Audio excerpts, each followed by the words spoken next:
படுகிறேன். எடுத்தவர்கள் வாசிப்போம். ஏசாயா தீர்க்கதரிசன புஸ்தகம் 46ஆம் அதிகாரம் 11ஆம் வசனத்தை எடுத்தவர்கள் வாசிப்போம்.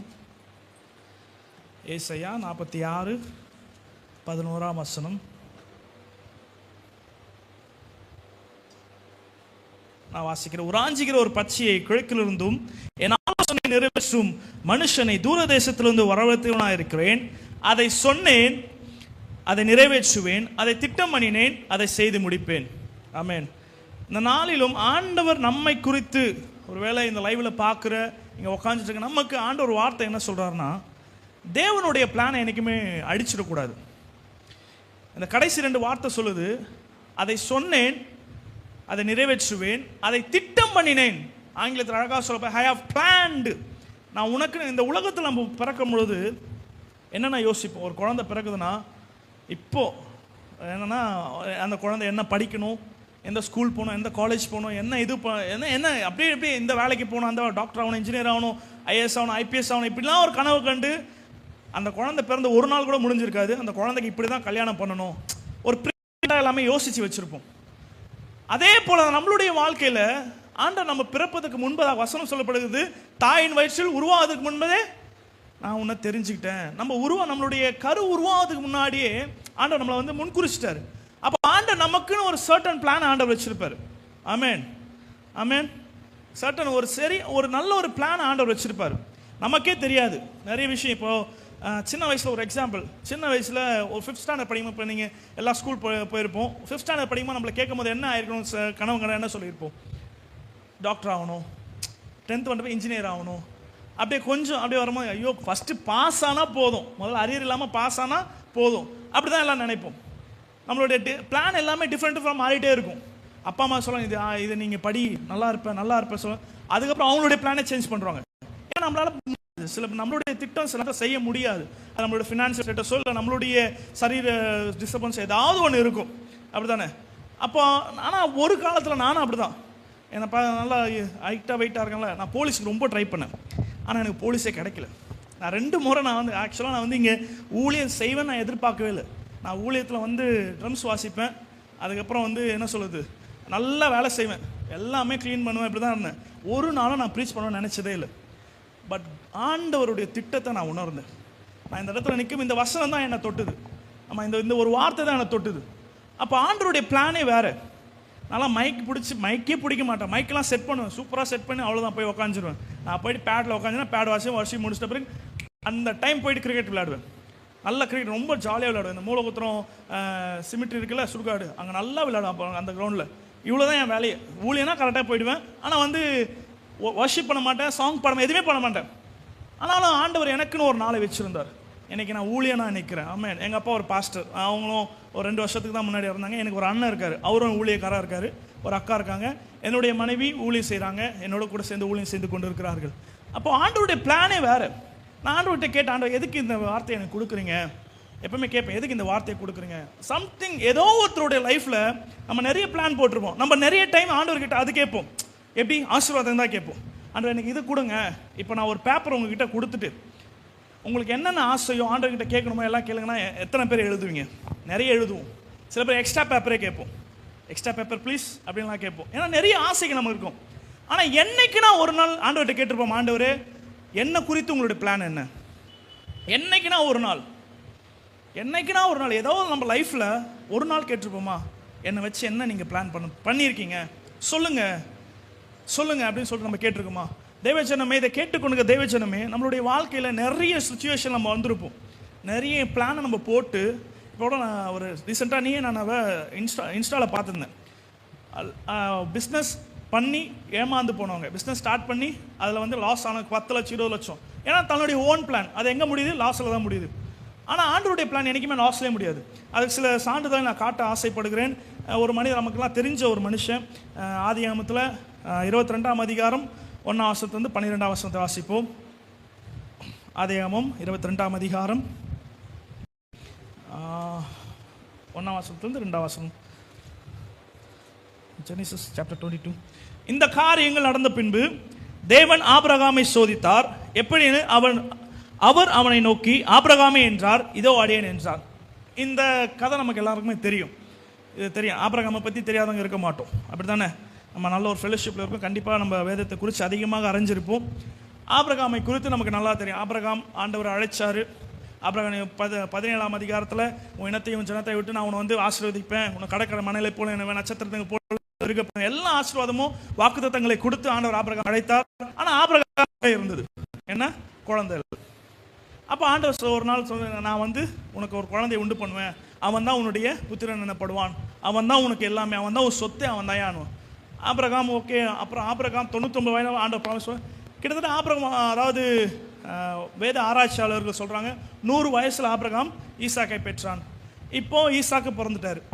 ஈசாக்கு பிறந்துட்ட பிறகு இந்த அதிகாரத்தில் வாசிக்கும் பொழுது கிட்டத்தட்ட ஈசாக்கு அப்போ 12 வயது இருக்கும், கிட்டத்தட்ட ஒரு 12 வயது இருக்கும்னு சொல்லிட்டு வேத ஆராய்ச்சியாளர்கள் சொல்லுகிறாங்க. அப்போ டீனேஜில் ஈசாக்கு. அப்போ இந்த 12 வருஷம் நல்லா இருக்கணும். இந்த 12 இது நமக்கு நல்லா தெரியும். அதாவது ஈசாக்கை பலி கொடுக்க கூப்பிட்ற ஒரு அதிகாரங்கள் இது. இந்த 12 வருஷம் கிட்டத்தட்ட ஈசாக்கோடு ஆபிரகாமும் சரி சாராலும் சரி எப்படி இருந்திருப்பாங்க? ஒரு வீட்டில் ஒரு குழந்தை வருதுன்னா எவ்வளோ சந்தோஷம் இருக்கும், சொல்ல முடியாத சந்தோஷம். அதுவும் கிட்டத்தட்ட இவங்களுக்கு எத்தனையோ ஒரு 60 வருஷம், 60 வருஷம், ஒரு 80 வருஷம் கூட இருந்திருக்கலாம். ஒரு 50 வருஷம் வச்சுக்கிங்களேன், குழந்தை ரொம்ப ஒடுங்கி போய் ரொம்ப கேவலப்பட்டிருப்பாங்க, பேசியிருப்பாங்க, ரொம்ப அசிங்கப்பட்டிருப்பாங்க. அந்த நேரத்தில் பிறந்த ஒரு குழந்தை சத்தியத்தின்படி, அதாவது தேவனுடைய வாக்குத்தத்தம் ஈசாக்கு, அந்த குழந்தை பிறந்த எவ்வளவு சந்தோஷம் இருந்திருக்கும், சந்தோஷம் இருந்திருக்கும். ஆனால் திடீர்னு ஒரு நாள் ஆபிரகாமே என்ற சொல்லுங்க ஆண்டவரே, அடியேன்பருக்கு உன் சிரேஷ்ட புத்திர பார்க்க. ஆமா, அவன் தான் எனக்கு கொடுத்து இப்பதான் விளையாட்டு இருக்கேன், கான்வர்சேஷன் பண்ணிக்கலாமே. நீங்க என்ன பண்ணிருப்பீங்க? இந்த இடத்துல நீங்க இருந்தா என்ன பண்ணிருப்பீங்க? ஆண்டவர் கூப்பிட்டு ஆண்டவர் கொடுத்தா, ஏன்னா சம்டைம்ஸ் ஆண்டவருக்கு நான் தானே ஆண்டவர், நீங்களாம் ஏன் இப்படி இருக்கீங்க, நீங்க தானே கொடுத்தீங்க, இப்ப நீங்க கேட்குறீங்க. ஆண்டவர் நமக்கு சில ஆசை, ஒரு புது காரை ஆண்டவர் கொடுக்குறாரு, திடீர்னு ஆண்டவர் சொல்லுவார் அந்த கொடுத்துட்டு சொல்லுவாரு. அப்படின்னு எப்படி இருக்கும்? ஒரு BMW காரெல்லாம் வேணாம், BMW வச்சுக்கங்க, ஒரு BMW ஆண்டவர் திடீர்னு சொல்றாரு, மகளே உழைத்து கொடுத்துருமா அப்படின்னு, ரொம்ப டென்ஷன் ஆயிடும். என்ன ஆண்டவர் நீங்க கொடுத்தது எப்படி? தன்னுடைய பையன் ஒரு நாள் நம்ம குழந்தை விட்டு இருப்போமா? ஒரு நாள் குழந்தை விட்டு இருக்க முடியாது. ஆனா ஆண்டவர் சொல்ல, நீ பலி கொடு, அவனை எங்கன்னா திரும்ப ஹாஸ்டல்ல சேர சொல்லலாம். ஆண்டவர் பலி கொடு, சாவடிச்சிருந்தாரு. இதோட பார்க்கவே முடியாது. ஏன்னா ஆபிரகாம் காலையில எழுந்த தம்பாங்க மகனை பக்கத்திலே படுக்க வச்சிருப்பாரு, ஒரு அப்படியே அவர் நெஞ்சில மாறல சாட்சி படுக்க வச்சிருப்பாரு. ஈசாக்கு ரொம்ப வச்சிருப்பாரு, ரொம்ப அழகா செல்லமா இருப்பாங்க. ஈசாக்கு டாய்ஸ் வாங்கி கொடுப்பாங்க, ஈசாக்கு ரசிச்சிருப்பாங்க, ஈசாக்கு ஏன் சொன்னாலும் ரசிச்சிருப்பாங்க, அப்படித்தானே? அப்ப ஆபிரகாம்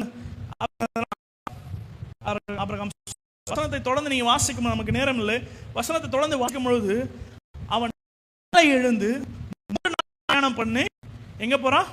மோரியா மலைக்கு போறான். பிரயாணம் சொல்றாரு, நான் விடும் கூட்டு கொண்டு போறேன். ஓகே, நம்ம ஒரு ட்ரக்கிங் கேம்ப் போறோம். ஈசாக்கு நினைச்சிருப்பாரு, ஓகே நம்ம ஒரு ட்ரக்கிங் கேம்ப் போறோம், ஜாலியா போயிட்டு வரோம், அப்பா கூட எல்லா ஸ்நாக்ஸ்லாம் ஏத்திக்கிட்டு சாப்பிட வேண்டிய எல்லாத்தையும் தண்ணி எல்லாம் எடுத்துக்கிட்டு அவங்களுடைய மொத்தம் 4 பேர் தான் போறோம். இந்த 3 பிரயாணத்தை எப்படி இருந்திருக்கும்? ஆபிரகாமுடைய வாழ்க்கையில எப்படி இருந்திருக்கும்? 3 நாள் பிரயாணம் எப்படி இருந்திருக்கும்? வாழ்க்கையில யோசிக்க முடியாத ஒரு நேரம். தேவஜனமே, நம்மளுடைய வாழ்க்கையிலும் தேவனுடைய திட்டத்தை நம்ம செய்யும் பொழுது, ஆண்டவர் உனக்கு திட்டம் கொடுக்கல, ஆண்டவர் திட்டம் கொடுத்துட்ட பிறகு அதை செய்யும் ரொம்ப இருக்கும். ஒவ்வொரு இன்ச்சஸ் பை இன்ச்சஸ் மூவ் பண்ணுறதுக்குள்ள, உலகத்தில் ஒரு டைலாக் சொல்லுவாங்க, ஜான் ஏறதுக்குள்ள முழம் சறக்கிறேன், எல்லாமே வாங்கி எல்லாமே பண்ணி எல்லாமே நம்ம சகிச்சிருப்போம், எல்லாத்தையும் பார்த்துருப்போம். ஒரு கொஞ்ச நாள் ஊழியத்தில், நான் ஊழியத்தில் சிறு வயதுலேருந்து நான் ஊழியத்தை செய்கிறேன், நான் பார்த்தது ரொம்ப அதிகம். அம்மா பார்த்துக்கிட்டே நிறைய சொல்லுவாங்க ஊழியத்தில் என்னென்ன பார்த்துருக்காங்கன்னு. அப்படி நெருக்கப்பட்டு அதே போல தான் அந்த ஆபிரகாமுடைய வாழ்க்கையில் இந்த 3 நாள் தான் வாழ்க்கையில் நினச்சி பார்க்க முடியாது, மறக்க முடியாத ஒரு நாளாக மாறி இருக்கும். எவ்வளோ குமரி இருப்பார், எவ்வளோ அழுது இருப்பார், ஒரு பாச போராட்டம் நடந்திருக்கும். ஈவன் அவர் ஈசா கூட பேச கூட தயங்கி இருக்க மாட்டார், யோசிச்சிருக்க மாட்டார். ஈசா கிட்ட வந்தால் கூட ஈசாக்கு வெறுத்து கூட, வேண்டாம் நாளைக்கு நான் அவனை சாவடிக்க போகிறேன், என்னால் முடியல, உங்ககிட்ட பேச முடியாது. நல்லா யோசிப்பேன் அந்த நேரம் எப்படி இருக்கும். பைபிளில் முழுசாக சொல்ல அந்த 3 நாட்கள் அவர்களுக்கு எப்படி இருந்து சொல்லவே இல்லை. ஆனால் நம்ம யோசிப்போம், சம்டைம்ஸ் காடோடைய பிளான் இப்படி தான் இருக்கும். ஆண்டவர் ஒன்று மோரியாவுக்கு வர சொன்னால் மோரியாவுக்கு போயிடு. இல்லை ஆண்டவரே நான் மோரியாவுக்கு போக மாட்டேன், நான் அங்கே தான் போவேன், இங்கே தான் போவேன்ல. பிளானை என்றைக்குமே நீ அழிக்காத. அழிச்சோன்னு சொன்னால் யோனாவை பார்க்கும்பொழுது ஆண்டவர் சொன்ன இடத்துக்கு போகாமல் வேற ஒரு இடத்துக்கு போனாங்க. போகும்போது 3 நாள் மீன் வழத்தில் அந்த பெரிய மீன் இருக்கும்போது என்ன நடந்திருக்கும்? அழகாக பெட்டெல்லாம் கொடுத்துருப்பா, சூப்பராக பெட்டெல்லாம் கொடுத்துருப்பார்ல, முள்ளு குத்திருக்கும். அந்த மீன் என்ன இது எல்லாமே உள்ள நாத்தத்தில் பார்த்துரு. தேவனுடைய திட்டத்தை, காடோட பிளானை நம்ம செய்யாமல் போனோம்னா சில நேரத்தில் அடி பயங்கரமாக வாங்குவோம். சில நேரத்தில் ஏதாவது ஒரு இடத்துல பயங்கரமான அடி. இந்த 3 நாட்கள் யோனாக்கு இங்கே வாங்குவோம். அந்த 3 நாள் யோனா எப்படி இருந்திருப்பாரு? ஐயோ, முள்ளு குத்திருக்கும், சின்ன சின்ன முள்ளா இருந்திருக்கும், பெரிய பெரிய மீன் அது. ஆமாம், திமிங்கலம் கட்லைட் எல்லாமே அதான் ரொம்ப மனவேதனை ரணங்களோடு இருந்திருப்பாரு. காடோட பிளான் பண்ணும்பொழுது எச்சரிக்கையா இருங்க. அதை என்னைக்குமே பேக் வாங்கிடாது. இன்னை வரைக்கும் இந்த 2025 வரைக்கும் 10,000-20,000 வருஷத்துக்கு முன்பதாக ஆபிரகாம் வாழ்ந்த வாழ்க்கையை நம்ம பேசுறோம் சொன்னா நல்லா யோசிச்சோம். அந்த 3 நாள் பிரயாணத்துல ஒரு நாள் ஒரு செகண்ட், ஜஸ்ட் ஒரு செகண்ட் ஆபிரகாம் யூட்டர்ன் நடந்துச்சு. ஒரே யூட்டர்ன் தான். பார்த்துருந்தாருன்னா முடிஞ்சிச்சு. திரும்ப என் பையனை சாப்பாடு இன்னை வரைக்கும் நான் ஆபிரகாம் நான் பேசியிருக்க மாட்டேன். இந்த 22ஆம் தேதி 6ஆம் மாசம் 2025 ஆபிரகாம் பத்தி இந்த நேரத்தில் பேசியிருக்கவே தேவையில்லை. அப்படித்தானே? அப்ப ஆண்டவருடைய பிளான் நம்ம பார்க்க வேண்டும். நிறைய முறை பிசாசு நம்ம, அதாவது மோரியாக்க போறது சும்மா இல்லை. மலை ஏறுது ஈஸியா, பைபாஸ் ரோடு போல இருக்கும்ல, அழகா ஜாலியா, நிறைய கல்லுகள், நிறைய சறுக்கல், நிறைய மிருகங்கள். ஆமா, நிறைய தேவனுடைய திட்டத்தை செய்யும் பொழுது நிறைய நீ பார்ப்போம். நம்மளோட லைஃப்ல காடோட பிளானை நம்ம செய்யும் போது நிறைய ப்ராப்ளத்தை நம்ம பார்ப்போம். நிறைய கல்லுகளை நம்ம மேல விழும், நிறைய முள்ளுகள் நம்ம மேல குத்தும், எல்லாமே பண்ணும். ஆனாலும் அந்த மோரியாவுக்கு வரும்பொழுது தேவனுடைய ஆசீர்வாதத்தை தேவஜனம் நம்மளுடைய வாழ்க்கை, நம்மளுடைய கான்செப்ட் என்னன்னா மோரியா. கர்த்தர் நமக்குன்னு ஒரு பிளான் வச்சிருக்காரு. நான் இன்னைக்கு மறுபடியும் சொல்றேன், ஆணித்தனமாக சொல்றேன், சத்தமாக சொல்றேன், கர்த்தர் நம்மளுடைய வாழ்க்கையில ஒரு பெரிய பிளான் வச்சிருக்காரு. ஆண்டவர் நம்ம அழைச்சிருக்கவே தேவையில்லையே. இந்த ஈவினிங் நம்ம இத்தனை பேர் உட்காந்து ஆண்டவர் அதை யோசிச்சிருக்கே தேவையில்லையே. இந்த லைவ்ல நம்ம பார்க்கணும் தேவையே இல்லையே. ஏன்? பிகாஸ் நம்மளுடைய வாழ்க்கையில ஒரு திட்டத்தை வைத்திருக்கிறார். அந்த திட்டம் என்னதுன்னு நம்ம கேட்க ஆண்டவர் சில நேரத்தில் நம்ம திட்டத்தை கொடுத்துருப்பாரு. அந்த திட்டத்தில் போயிட்டு இருப்போம். ரொம்ப நல்ல ஜேர்னி, நம்மளோட ஜேர்னி இருந்திருக்கும். ஆனால் அந்த சின்ன ஒரு முள்ளு, சின்ன ஒரு கல்லால நம்ம யூட்டன் அடிச்சிடும். அப்படி இல்லை. இந்த 3 நாட்கள் சம்டைம்ஸ் நம்மளுடைய வாழ்க்கையில தேவ திட்டத்தை நிறைவேற்றும் போது அதை நீங்க யோசிச்சு பார்த்தீங்கன்னா, ஆபிரகாமோட வாழ்க்கையில் ஆண்டவர் அப்ப பேசினாரு. ஆபிரகாமுக்கு தோன்றி, ஆபிரகாமே உன் பையனை இப்படி பண்ணி பலி கொடுப்பான், அதோட அவள் தான். அதோட ஆண்டவர் பேசவே இல்லை. இந்த 3 நாள் ஆண்டவர் ரொம்ப சைலண்டா இருந்தார் ஆபிரகாமோட வாழ்க்கையில. தேவஜன நம்மளுடைய வாழ்க்கையிலும் சில நேரங்களில் ஆண்டவர் சைலண்டா இருப்பார், ரொம்ப சைலண்டா இருப்பார். அதோ நீ நினைச்சுக்க, ஆண்டவர் இதோட என்கிட்ட பேசல, நான் போயிடுறேன். சவுலை குறித்து பார்க்கும்போது அப்படிதான். சவுல் என்ன பண்ண, ஆண்டவர் பேச சொல்ல அஞ்சனம் பார்க்குறவங்க கிட்ட போறாரு, அந்த மாதிரி போயிடாரு. அந்த மாதிரி செய்யாதீங்க. ஆண்டவர் சம்டைம்ஸ் நம்மளை சைலண்டா வச்சு பார்ப்பாரு, நான் என்ன பண்றேன், நம்ம என்ன செய்யறோம், அவருடைய பிளான்ல நம்ம போறோமா, அவர் போட்டு அந்த கோட்டுக்குள்ள நம்ம போறோமா ஆண்டவர் வச்சு பார்ப்பாரு.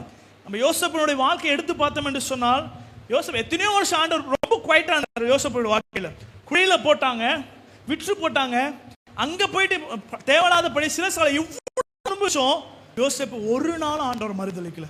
வசனம் சொல்லுகிறது, யோசேப்போடு கர்த்தர் இருந்தார், யோசேப்போடு கர்த்தர் இருந்தார். ஏன் அவன் ஒரு நாள் யூட்டன் அடிக்கல? ஆண்டவருடைய திட்டத்தை ஒரு நாள் உடைக்காத, டிஸ்ட்ராய் பண்ணவே பண்ணாத, உடைச்சு போயிடுறாத. ஆண்டவர் திட்டத்தை கொடுத்திருக்கிறார். நம்மளோட லைஃப்ல, நம்மளுடைய எல்லா லைஃப்ல, நம்மளுடைய ஈவன் நம்மளுடைய ஸ்டடீஸும் சரி, நம்மளுடைய ஃபியூச்சர் லைஃப்லையும் சரி, எல்லாத்துலேயும் ஆண்டவர் திட்டத்தை வச்சிருக்கிறார். அதான் வசனம், நாளை தினத்தை வைத்து மேன்மை பாராட்டாது. எதுவுமே நமக்கு இல்லை, ஆண்டவருடைய பிளான் தான். நம்மளை பார்க்கும்போது சொல்லிட்டு புறஜாதிகள்லாம் சிரிப்பாங்க, இவன் என்னடா எல்லாத்துக்கும் ஆண்டவர் கிருபை, எல்லாத்துக்கும் ஆண்டவர் தயவு, எல்லாத்துக்குமே ஆண்டவர் சொல்றானு. ஆனால் உண்மையான அர்த்தம் நமக்கு தான் தெரியும். ஒரு கர்ச்சீஃப் வாங்கினா கூட நான் தைரியமாக சொல்ல முடியாது, இது என்னுடைய பணத்தில் நான் வாங்கினேன், என்னுடைய ஸ்ட்ரென்த்தில் நான் நம்ம சொல்ல முடியாது. அப்படி சொல்ல முடியாது. இது தேவ கிருபையில் நான் வாங்கினேன். ஈவன் ஒரு கர்ச்சீஃப், ஒரு 10 ரூபாய் கொடுத்து ஒரு கர்ச்சீஃப் வாங்கினா தேவ கிருபை தான் எனக்கு. ஆமாம், நம்மளுடைய வாழ்க்கையில் அதுதாங்க. தேவனுடைய திட்டத்தை ஒரு நாளும் மாத்திடாதீங்க. மறுபடியும் நான் இந்த சொல்லணுமா, இந்த சொல்லணுமா, தேவனுடைய திட்டத்தை ஒரு நாளும் உடச்சி போடாத. ஆண்டவர் அழகா லைஃப் நிறைய ஸ்ட்ரகிள் வந்தாலும், சோதனைக்கு வந்தாலும் அதை தாங்கக்கூடிய பலனை ஆண்டவர் தருவார். ஒரு நாள் சோனை போல நம்ம இழந்து போகக்கூடாது. சிம்சோனை போல ஒரு பயங்கரமான பராக்கிரமசாலி. ஆமாம், 300 நரிகளை பிடிக்கணும் பெரிய விஷயம். ஒரு நரியை பிடிக்க முடியாதான். 300 நரிகளை பிடிச்சு ரெண்டுத்தை ஜாயின் பண்ணி நெருப்பு கட்டி எதிரியோட வயலில் அனுப்புறாரு. அவ்வளோ பெரிய பலசாலி. ஆண்டவருடைய பிளானே வேற, சிம்சோனுக்கு ஆண்டவருடைய பிளானே வேற. ஆனால் சிம்சோன் ஒரு அற்பமான, நீங்கள் யோசிச்சு நீங்கள் சம்டைம்ஸ் ஒரு சில விஷயத்தில் ஆண்டவரோட்ட விலகி போயிருப்பீங்க. ஆண்டவர் உணர்த்தும் பொழுது அது ரொம்ப பெரிய விஷயமாலாம் இருக்காது. ரொம்ப பெரிய பெரிய பெரிய விஷயம் சின்னதாக இருக்கும். அவ்வளோ பெரிய விஷயம் நமக்கு உண்மையா ஐயோ இந்த காரியத்துக்கு ஒரு வேளை கண்ணாடி பார்த்து நம்ம பேசணும்.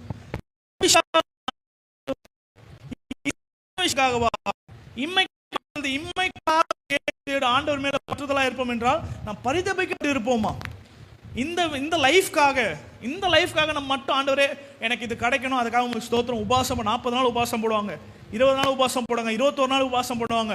சர்ச்சிலேயே தான் சொல்லுது, சர்ச்சு தான் எனக்கு எல்லாமே உட்காந்துருவாங்க. ஆண்டவர் அற்புதம் செஞ்சேன்னு மறந்து போயிடுவாங்க. எங்களோட சபையில் நாங்கள் நிறைய பேர் அப்படி பார்த்துருக்கோம். நிறைய டெலிவரன்ஸ் ப்ரேயர் பண்ணுவாங்க. எங்கள் பாஸ்டர்மா நான் கூட நின்று பார்ப்பேன். எங்கள் பாஸ்டர் அப்படி தான் நிறைய பேர் டெலிவரன்ஸ் பண்ணுவாங்க. காலையில் 1 மணி நேரம் 2 மணி நேரம். எங்கள் சர்வீஸ் 8 to 10.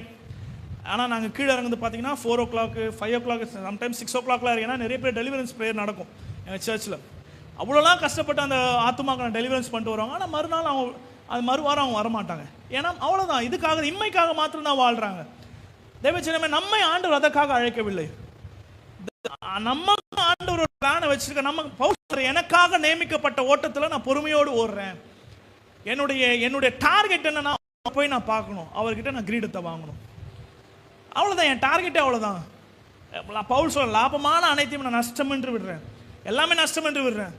பவுல் அவ்வளோ பெரிய ஆள். ஆனால் அவர் சொல்கிறார் எல்லாத்தையும் நஷ்டம், எல்லாமே குப்பை எனக்கு. ஏன் தெரியுமா? தேவனுடைய பிளானில் நடக்கும்போது சில நேரத்தில் நம்மளுடைய ஆசீர்வாதங்களும் நம்மளுடைய எல்லா காரியமும் நம்மளை வந்து டெஸ்ட் பண்ணிகிட்டே இருக்கும். இயேசு கிறிஸ்து ஒரு ஆண்டவரை பார்க்குறதுக்கு ஒரு என்ன சொல்லுது, ஒரு பணத்தை வரோம். ஆண்டவரே நான் நித்திய ஜீவனை அடைவதற்கு நான் என்ன செய்யணும் நீங்கள் சொல்லுங்கள். அப்போ ஆண்டவர் சொன்ன இதுமாரி இதெல்லாம் கடைப்பிடிக்கிறியா? எல்லாத்தையும் பண்ணுறான் ஆண்டவரா. சிறு வயது முதல் கொண்டு எல்லா நியாய பிரமாணத்தை நான் கட்டளைகள் இருக்கிறேன்.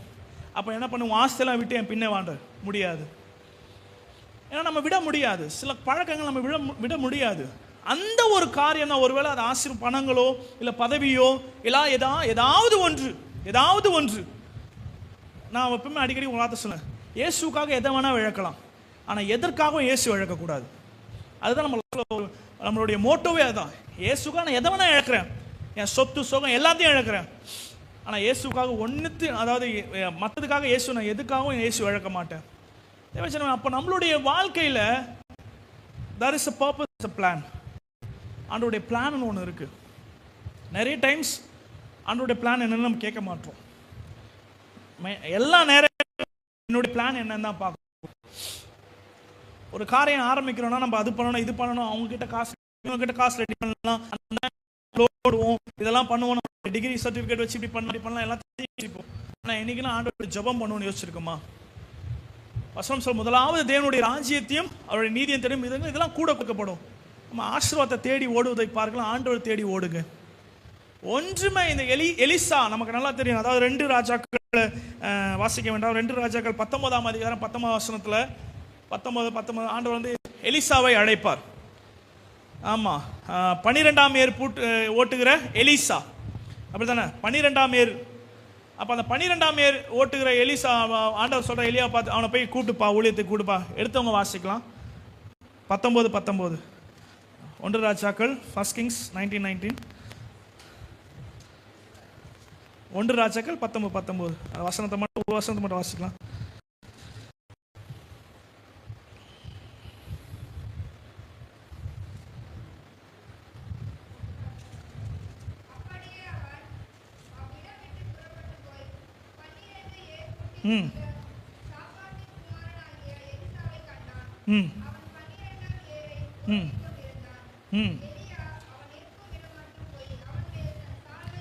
இருபதாம் வசனம்.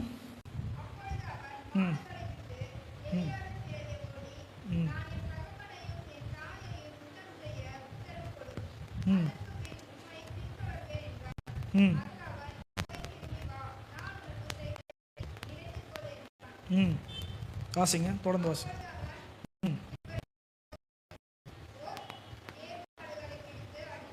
ம்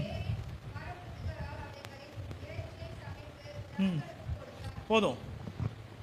இந்த வசனத்தை நம்ம ஏன் வாசிச்சோம்னா, இது முக்கியமான ஒரு காரியம். ஆண்டவர் ஊழியர் ஒரு பிளான் எலிசாக்கு வச்சிருக்கிறாரு. அப்ப எலிசா 12 ஆக்சுவலி விவசாய மாடை வந்து அடிச்சு சாப்பிட மாட்டாங்க. பீஃப் வந்து விவசாயம் செய்ய மாடு வச்சிருக்கவங்க சாப்பிட மாட்டாங்க. நீங்கள் செய்தியெல்லாம் பார்த்துருக்கலாம். பீஃப் வச்சிருக்க மாடு வளர்க்குறவங்க வந்து பீஃப் சாப்பிட மாட்டாங்க. சரிங்களா? ரெண்டாவது, ஒரு விவசாயி தான் விவசாயம் பண்ணுற ஒரு இன்ஸ்ட்ருமெண்ட்டை, அதாவது நம்ம இப்போ நம்மளுடைய ஏதாவது ஒரு செல்ஃபோனை கொளுத்துக்கு நான் யோசிப்பேன்ல, அதே போல் இதுப்பான். ஆனால் இங்கே எலிசா என்ன பண்ணுறாரு, இல்லைங்க நான் போயிட்டு வந்துடுறேன். ஏறு ஓட்டின எதை விவசாயம் பண்ணானோ அதை உடைச்சி, எந்த மாடை வச்சு விவசாயம் பண்ணணும் அதை சாகடிச்சு அதில் எல்லாருக்கும் வந்தி. அப்போ ஊழியத்தில் வரும்போது விஷயங்கள் நம்மை தடுக்கிறதா இருக்கு. சில விஷயங்கள் நம்ம தடுக்கும். அந்த ஐஸ்வர்யம் எப்படி தன்னுடைய ஆஸ்தியை தடுத்தது, அதே போல சில விஷயங்கள் ஊழியத்தில் நம்மளை தடுக்கும். அதுல நம்ம பேதுருவை குறித்து பார்த்தோம் என்று சொன்னா, ஆண்டவர் மறிச்சிட்டு ஓடுறாரு, மறுபடியும் மீன் பிடிக்க ஓடுறாரு. ஊழிய அழைப்பு அது இல்லை. தேவனுடைய திட்டம் என்பது வேற. உங்களோட லைஃப்ல அது என்ன வேணாலும் இருக்கலாம். ஊழியமா இருக்கலாம், ஏதாவது பெரிய ஊழியமா இருக்கணும், சின்ன ஊழியமா. ஆனா ஊழியம் அழைப்பு கண்டிப்பா ஏதாவது ஒரு பிளான் ஆண்டு வச்சு. அதே நேரத்தில் ஆண்டவர் நமக்கு படிப்பை கொடுக்க மாட்டாரா, ஆண்டவர் நமக்கு ஆசீர்வாதத்தை கொடுக்க மாட்டாரா, அப்படிலாம் இல்லை. நமக்கு தேவையானது எல்லாமே ஆண்டவர் செய்வார். அதான் முதலாவது தேவனுடைய ராஜ்யத்தை தேடுங்க, நீதியை எல்லாமே கூட கொடுக்க போறோம். அப்ப ஆண்டவருடைய வாழ்க்கை வச்சிருக்காரு. என்னுடைய பிளான்ஸ் எல்லாமே விருதா போயிடலாம், எண்ணங்கள் விருதா போயிடலாம். தாவீது எப்பவுமே ஆண்டவர், நான் உங்களுக்கு முன்பு நான் எந்த வழியில் நடக்கணும்னு நீங்க என்ன காட்டுங்க, இப்படி நடக்கணுமா நீங்க என்ன காட்டுங்க. வசனம் சொல்ற, சங்கீதத்தில் வாசிக்கும் போது நான் எந்த வழியில் நடக்கணும் என்று எனக்கு காண்பியும். நான் எப்படி பேசும், நான் எப்படி, ஏன்னா கடவுளுடைய பிளானே டிஃப்ரெண்ட். எங்கேயோ ஆடு மேய்ச்சிருந்த தாவீது, நல்லா யோசிக்கணும், தான் சொந்த குடும்பத்தால் மறக்கப்பட்ட தாவீது. ஆமாம், அப்பா எல்லாம் இவன் தான், ஒவ்வொரு பையனாக இவன் தான். வேற சாமுவேல் கேட்குற, ஆண்ட சொல்ல, இல்லை எவனும் இல்லை, வேற யாருனா இருக்கான், ஒருத்தன் இருக்கான், அவன் போய் ஆடு மேய்ச்சிட்டு இருக்கான், அவனெல்லாம் ஆண்டு. நோ, ஆண்டவர் அவனை தான் பிடிச்சார். வசனத்தை வாசிக்க நம்ம நேரம் இல்லை, வசனத்தை வாசிக்க ஒன்று சாமுவேல். தாவீது வந்தோன்னு ஆண்டவர் சொல்றாரு, இவன் தான் அபிஷேகம் பண்ணு. சாமுவேல் அப்பதான் எழுந்திருக்கிறார். அப்போ தேவனுடைய பிளான் என்பது வேற, யோசேப்புடைய வாழ்க்கையில் ஆண்டவருடைய பிளான் என்பது வேற. அப்போ நம்மளுடைய வாழ்க்கை எல்லா ஹீரோஸும், பைபிளில் பார்க்குற எல்லா ஹீரோஸும் அவங்களுக்கு ஒரு பிளான் ஆண்டவர் வச்சிருப்பாரு. மோசே எல்லாம் எடுத்து பாருங்களேன், எல்லாம் டிஃப்ரெண்ட் பிளான்ஸ் ஆண்டவர் வச்சிருப்பாரு. எல்லாருக்கும் ஒரே பிளான் ஆண்டவர் வச்சிருக்க மாட்டார். நம்ம வாழ்க்கையில் யோசிக்கலாம், நான் இவங்களை போல தான் ஆகணும், அதுதான் ஆண்டவருடைய திட்டம், நான் இவர்களை போல தான் ஆக வேண்டும். எல்லாம் ரோல் மாடல் வச்சு பேசும். தேவனுடைய பிசாசு நிறைய இடங்களை உடைக்க பார்ப்பான். இப்போ நீங்கள் கவனிச்சிங்கன்னா, ஆபிரகாமை குறித்து வரும்போது இந்த 3 நாள் பிரயாணம் பண்ண ஆண்டவர் பேசவே இல்லை. அதோட எங்கே பேசுறாரு, ஆபிரகாமே பிள்ளையாண்டான் மேலே கையை. இப்போ நம்ம யோசிச்சிருக்கலாம், ஆபிரகாம் கல்லை கட்டும் பொழுதும் ஆண்டவர் பேசலை, கட்ட வைக்கும் போதும் பேசலை. கம்பல்சரி என்ன பண்ணிப்பாரு, ஈசாக்க கட்டும் போது ஈசாக்கு அழுதுருப்பான், அப்பா என்னை விட்டுருப்பா, ஏன்ப்பா இப்படி பண்ணுற. தூக்கி வைக்கும் போதும் அவன் மனசு எப்படி இருந்திருக்கும், கத்தியை தூக்கி ஓங்கிட்டான். நல்லா யோசி, அந்த சுச்சுவேஷன் ஈசாக்கு கண்ணை மூடிருப்பான், பார்க்க முடியாது. அப்புறம் கண்ணை மூடி தான் குத்துவான். இவர் பார்க்கவில்லை.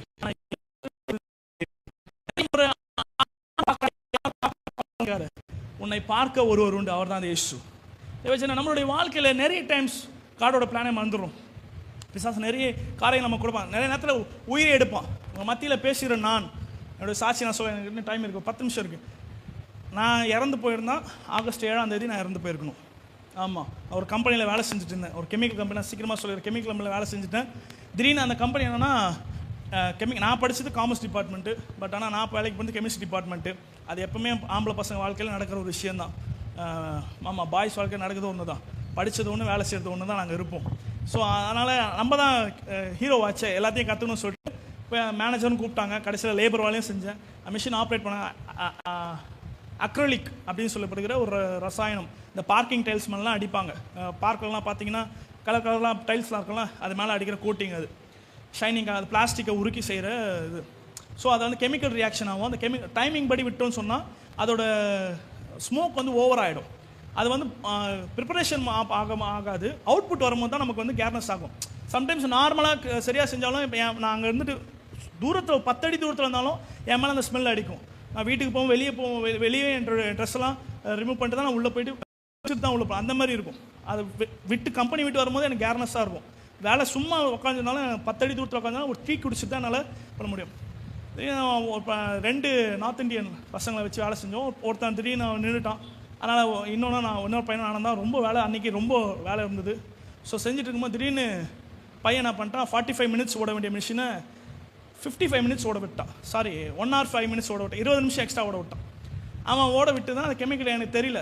அப்புறம் நான் ஆஃப் பண்ணிட்ட பிறகு அவுட்புட் எடுக்கும்போது அந்த ஸ்மோக் எங்களுக்கு ரொம்ப என்ன ஆச்சு, எஃபெக்ட் ஆயிடுச்சு. ஈவன் நாங்கள் மாஸ்க் போட்டாலும் பிபி கிட்டே வந்து எங்களுக்கு இல்லை. ஸோ ஜஸ்ட் ஒரு 2-3 மாஸ்க் தான் போட்டிருப்போம்.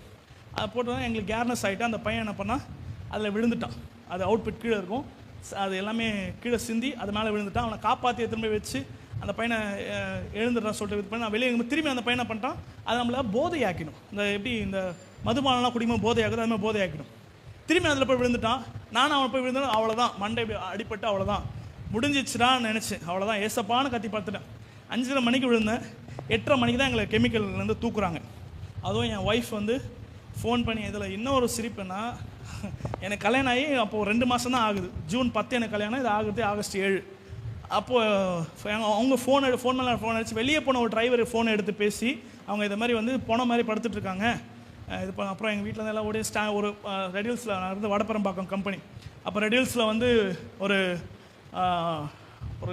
ப்ரைவேட் ஹாஸ்பிட்டல் போது ஸ்டான்லிக்கு தூக்கிட்டு போங்கன்னு சொன்னாங்க. ஸ்டான்லிக்கு போனோம். ஸ்டான்லிக்கு போயிட்ட பிறகு என்னுடைய பல்ஸ் ரேட் பார்த்தீங்கன்னா 15 தான் என் பல்ஸ் ரேட். என்னுடைய எல்லா ரிப்போர்ட்ஸும் இருக்குது.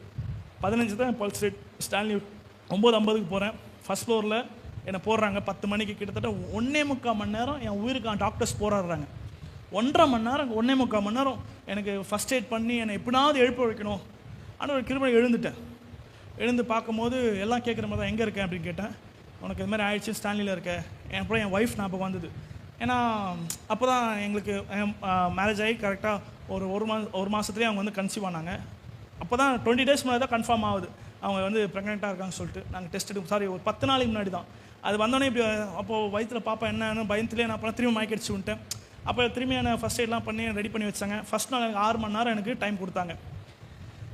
அதுலேயும் ஆண்டவர் எனக்கு காப்பாற்றினான். 2வது நாள் டாக்டர்ஸ் எனக்கு கொடுத்த டைம் 2 நாள் 48 மணி நேரம். ஏன்னா என்னுடைய முதல் டெஸ்ட் ரிப்போர்ட் வந்து என்னுடைய லங்ஸு, கிட்னி, ஹார்ட் எல்லாமே போயிடுச்சு. அவன் உயிர் பிழைக்கிறதே கஷ்டம்னு சொன்னாங்க. ஆமாம், ஆண்டவர் பார்த்து கொண்டு வேதத்தை வச்சு ஒரு நாள் ஒரு வாரத்தோடு போய் சொல்லக்கூடாது. டாக்டர் சொன்னாங்க எல்லாமே, ஏன்னா என்னுடைய பிளட் டெஸ்ட் எல்லாமே போயிடுச்சு. 2 நாள் டைம், அதுக்கு மேலே கடவுள் தான் காப்பாற்றணும். அப்போ எனக்கு பயங்கரமான எனக்கு எல்லாம் ஜெபம் பண்ணுறாங்க. அப்போ எனக்கு விழிப்புறம் போதெல்லாம் எனக்கு தெரியாது என்ன ஆச்சு ஏதாச்சுன்னு தெரியாது. நான் ஆண்டவர்கிட்ட, ஆண்டவரே எனக்கு வந்து ஊழியம் இருக்குது ஆண்டவரே. ஏன்னா செப்டம்பர் 7 வந்து எங்கள் சர்ச்சில் ஒரு பெரிய மீட்டிங், மலேசியாவிலேருந்து வராங்க. பாஸ்டர் கூட தெரியும். மலேசியாவிலேருந்து பெரிய யூத் மீட்டிங் நடத்தாங்க. நான் தான் கோஆர்டினேட்டர் அதுக்கு.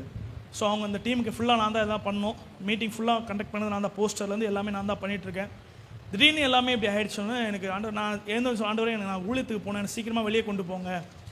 2வது நாள் நைட்டு இரவு எனக்கு டாக்டர் கொடுத்த டைமிங்கில் அதை நான் சொன்னேன், நாங்கள் டெலிவரன்ஸ் ப்ரேயர் பண்ணுவோம். அப்போ வந்து ஒரு மனுஷனுக்குள்ளேருந்து ஒரு ஆவி பேசும்போது பயம் இருக்காது.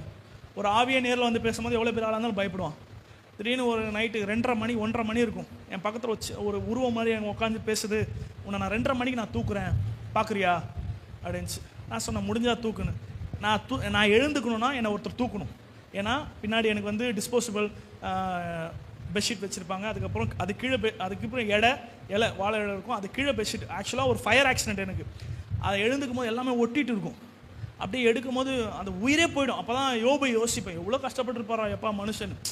அதை எடுக்கிறதுக்கே எனக்கு ஒரு மாதிரி இருக்கும். அப்படியே வலி, அதே மார்வல். அவ்வளோ பண்ணிவிட்டு ஹாஸ்பிட்டல் நல்லா பார்த்துருப்பீங்க. அந்த ஸ்டான்லி ஹாஸ்பிட்டலில் அந்த கட்டமாக இருக்கும் கட்டல் காலில். அது உள்ளே என் காலை விட்டு இப்படியே எழுந்துக்கிட்டு எனக்கு வெயின் வேறு கிடைக்கல. ட்ரிப்ஸ் வந்து எனக்கு ரொம்ப இப்படி கையை மடக்கக்கூடாத மாதிரி வெயின் இங்கே தான் போட்டாங்க. அந்த நடு கையில் போட்டாங்க. அப்போ போட்டு நான் இப்படியே எழுந்து பைபிள் எப்போவுமே நான் எங்கே போனாலும் பைபிள் வச்சுருப்பேன். ஹாஸ்பிட்டல் போனாலும் சரி, டூர் போனாலும் சரி, எங்கே போனாலும் சரி பைபிள் எடுத்து சங்கீதம் 91 படித்தேன். ஆண்டவர்கிட்ட ஒன்று கேட்டேன், நீங்கள் எனக்கு உயிரை கொடுத்தீங்கன்னா நான் ஊழியம் செய்கிறேன், இல்லைனா வேண்டாம், எனக்கு இந்த உயிர் வேண்டாம், நீங்கள் நான் எனக்கு உயிரை கொடுங்க, நான் ஊழியம் செய்கிறேன் அப்படின்னு. தேவஜனமே கரெக்டாக 3:30 மணி 4:30 மணி ஆயிடுச்சு. பிசாசு எனக்கு எந்த டைம் கொடுத்தானோ அதே டைமிங்கில் ஒரு பேஷண்ட் அங்கே எனக்கு பக்கத்தில் இருக்க பேஷண்ட் ஆடுறாரு. தூக்கி போடு. அப்போ தான் பார்த்தேன், தூக்கி போடுது. நான் சரியாக 7 நாள் ஸ்டான்லியில் ஐசியூவில் இருந்தேன், ஃபஸ்ட் ஃப்ளோர் ஐசியூவில் இருந்தேன். அப்போ டாக்டர்கிட்ட நான் கேட்குறேன், டெய்லி வந்து டாக்டர் கிட்டத்தட்ட ஒரு நாளைக்கு 5 டாக்டர் வந்து பார்ப்பாங்க. ஸ்கின் டாக்டர் பார்ப்பாங்க. ஸ்கின் டாக்டர் ரிப்போர்ட் அவ்வளோ ஸ்கின்லாம் வராது, பிளாஸ்டிக் சர்ஜரி வேணால் பண்ணலாம் நாங்கள் ஃபஸ்ட்டு. ஆனால் ஆண்டவர் கிருபையில் முடி வளராதுன்னு சொன்னாங்க. ஏன்னா இங்கெல்லாம் எனக்கு கிட்டத்தட்ட மொட்டை அடிக்கும் போது 8 பிளைடு பேக்கெட் பாதி உடச்சி, ஏன்னா கம்பி மாதிரி ஆகிடுச்சு அந்த கெமிக்கல் பட்டு. 4 மணி நேரம் எனக்கு மொட்டை அடித்தாங்க. இந்த இங்கேருந்து இது வரைக்கும் தான் 4 மணி நேரம் மொட்டை அடித்தாங்க. அவருடைய கையில் ரத்தம் வந்து அந்த மாதிரி எனக்கு ரொம்ப மொட்டைலாம் அடித்து ரொம்ப அகோரமாக இருந்தேன். என்னை பார்த்தவங்க எல்லாமே சொன்னாங்க, கண்டிப்பாக மேத்யூ வரமாட்டான். மேத்யூவை பார்க்க எங்கள் பாஸ்டமாக நான் போயிட்டு முதல் வாரம் திருவிருந்து கொடுத்தேன், 7ஆம் மாதம் திருவிருந்து கொடுத்தேன், 8ஆம் மாதம் திருவிருந்து முதல் வாரம் கொடுத்தேன், 9ஆம் மாதம் திருவிருந்து நான் கொடுக்க வரும்போது சாட்சி சொல்ல வச்சாங்க. அப்போ எங்கள் சபை மக்கள் முன்னாடி சாட்சி சொல்கிறேன். அப்போ எங்கள் பாஸ்டமாக சொல்கிறாங்க, நான் உண்மையாக நினச்சேன், மேத்யூவை பார்க்க முடியாதுன்னு நினச்சேன், மேத்யூ போயிட்டான், அவ்வளோதான், நம்மளை விட்டு போயிட்டான், அப்படி தான் நான் நினச்சேன் அப்படின்னு சொன்னாங்க. ஏன்னா எல்லாம் என்னை பார்த்தோம், நான் வாழ்ந்த ஏரியாலெல்லாம் அவன் செத்துட்டான் அப்படின்னு சொல்லிட்டாங்க. ஆனாலும் ஆண்டவர் எனக்கு உயிரை கொடுத்தார். நான் டாக்டர்கிட்ட கேட்டேன், எப்போ சார் வெளியே போவேன்? டாக்டர் என்னை பார்த்து நெக்லாம் சொன்னான், டேய் 20 நாள் நீ ஐசியூவில் இருக்கணும்னா. அவன்கிட்ட சவால், சார் நான் எனக்கு அடுத்த மாதம் ஊழியம் இருக்குது, நான் 10 நாளில் வெளியே போனேன் சார். தேவச்சனமே அங்கேருந்து நான் இருந்த அந்த வார்டில் கிட்டத்தட்ட எத்தனை பேர் டிஸ்சார்ஜ் ஆனாங்கன்னு தெரியாது. ஆனால் ஒரு நாளைக்கு கிட்டத்தட்ட 2 பாடி நான் இப்போ வெளியே போவோம். என் காலுக்கு தான் இருக்கும். ஏன்னா நான் கடைசியில் எனக்கு போட்டாங்க, எங்கள் 2 பேரும், எனக்கும் அந்த ஹிந்திக்கார பையனும் கடைசியில் ப்ரைவேட்டாக போட்டாங்க, எங்களுக்கு ஒரு ஸ்க்ரீன்லாம் போட்டு. ஒவ்வொரு நாள் நைட்டும் எனக்கு பிசாசோட போராட்டம் இருக்கும். தூங்க மாட்டேன், எழுந்து ஓடுவேன்.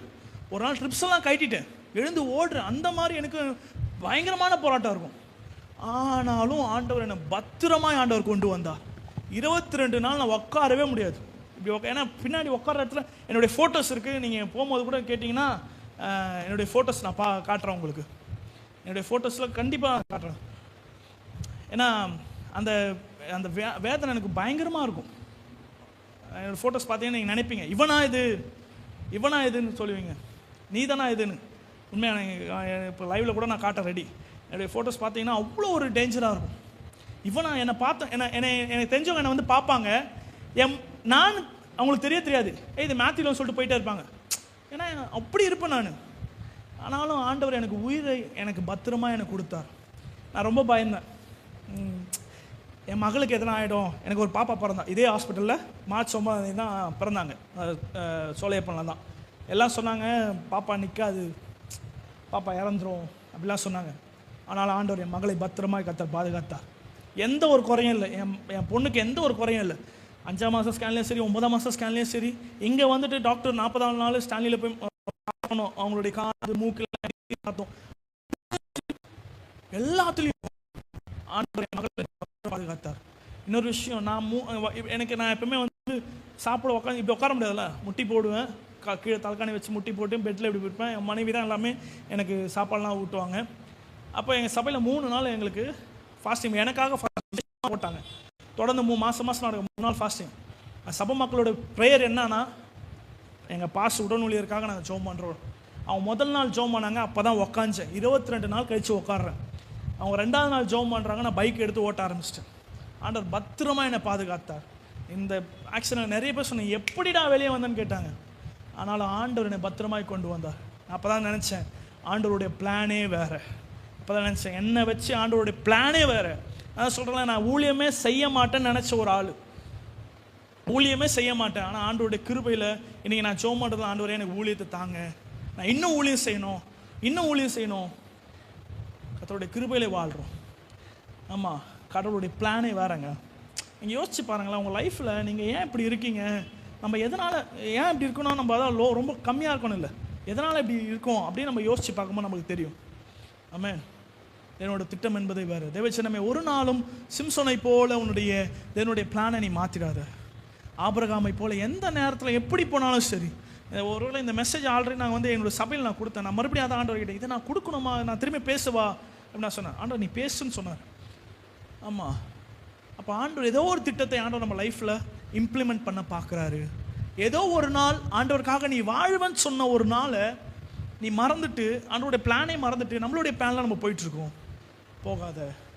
தேவனுடைய திட்டம் என்ன என்பதை அறிந்து கொள். ஒருவேளை தேவனுடைய திட்டத்தில் தேவனுடைய பிளானில் நம்ம போயிட்டுருக்கோன்னு சொன்னால், எந்த ஸ்ட்ரகிள் வந்தாலும் சரிங்க, பள்ளம் மேடு எது வந்தாலும் சரி அதை நம்ம கடந்து போக கர்த்தர் நமக்கு வல்லவராக இருக்கிறார். தேவஜனமே, ஆண்டவருடைய பிளானில் போங்க. ஆண்டவர் திட்டத்தை என்ன கேட்டு அறிஞ்சுக்கணும். ஒருவேளை ஆண்டவருடைய திட்டத்தில் நம்ம போனோம் என்று சொன்னாலும் சரி, ஆண்டவர்கிட்ட கேளுங்க, ஆண்டவரே இங்கே சொன்னதை நான் கடைசி வரைக்கும். ஒரு பாட்டு ஒன்று இருக்கும், அவர் வரும் நாளில் என்னை கரமசைத்து அன்பாய் கூப்பிட்டு செல்வார், அவர் சமூகம் அதில் அங்கே அவருடனே ஆடி பாடி மகிழ்ந்திருப்பார். அந்த ஒரு சந்தோஷம் நமக்கு வரணும். கர்த்தர் உங்களை ஆசீர்வதிப்பாராக.